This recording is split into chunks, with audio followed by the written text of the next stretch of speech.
আসসালামু আলাইকুম। WHMCS প্যানেলটি কিভাবে আপগ্রেড ভার্সনে যাবেন ম্যানুয়াল প্রসেসে। নরমালি এখানে আপডেট দিলে কাজ করে না।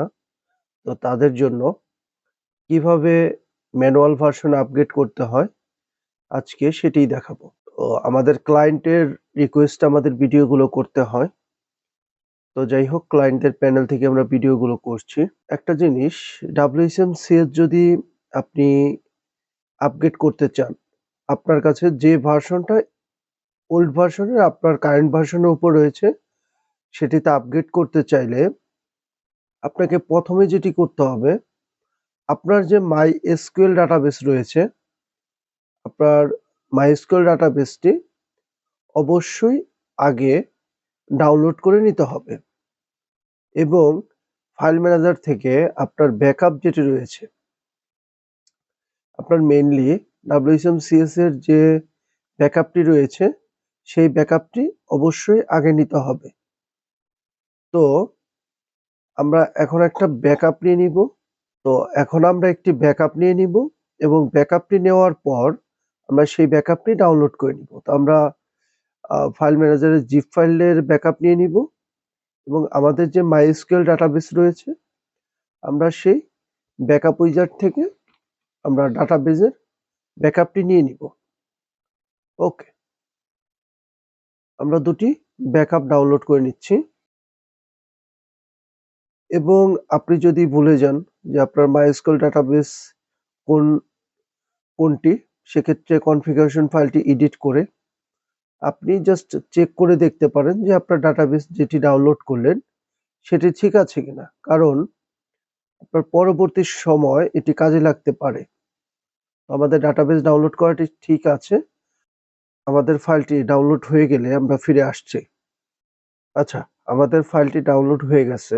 তো আমরা চাইলে আমাদের ব্যাকআপ ফাইলটি এখান থেকে ডিলিট করতে পারি এবং আমাদের যেটি করতে হবে, আমাদের যে মেইন ফাইলটি রয়েছে সেই ফাইলটি আমাদের এখান থেকে আপলোড করে নিতে হবে। ফাইল আপলোড কমপ্লিট হয়ে গেলে আপনি ব্যাক করে চলে আসবেন এবং আপনার যে ফাইলটি রয়েছে সেই ফাইলটি আপনি আনজিপ করে নেবেন।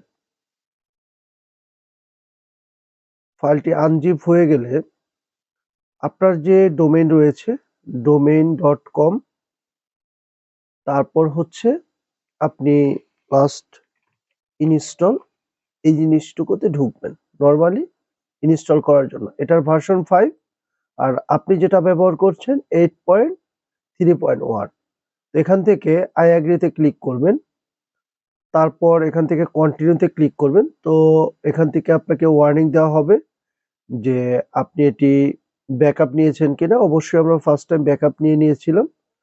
তো আমরা এটাকে I have backup start the আপগ্রেডে ক্লিক করব এবং আমরা কিছু সময় অপেক্ষা করব, আমাদের আপগ্রেড সাকসেস হয়ে যাবে। দেন আমাদের বলবে ইনস্টল ফোল্ডারটি ডিলিট করতে। আমরা কি করব, আমাদের ফাইল ম্যানেজার চলে আসব এবং একটা রিলোড করব, এখান থেকে ইনস্টল ফোল্ডার যেটি রয়েছে সেটি ডিলিট করে দিব এবং আমরা অ্যাডমিন এরিয়াতে প্রবেশ করব। তো দেখুন আমাদের আপগ্রেড হয়ে গেছে সার্ভিস, তো সেটারই নোটিশ দিয়ে দিয়েছে এবং আমরা যদি এই প্যানেলে এসে একবার রিলোড করি সেক্ষেত্রে দেখবেন আমাদের ভার্সনটি আপগ্রেড হয়ে গেছে। তো লেটেস্ট ভার্সন আমাদের কাছে আসলে 8.6.1 আপনাদের দিয়ে দিব।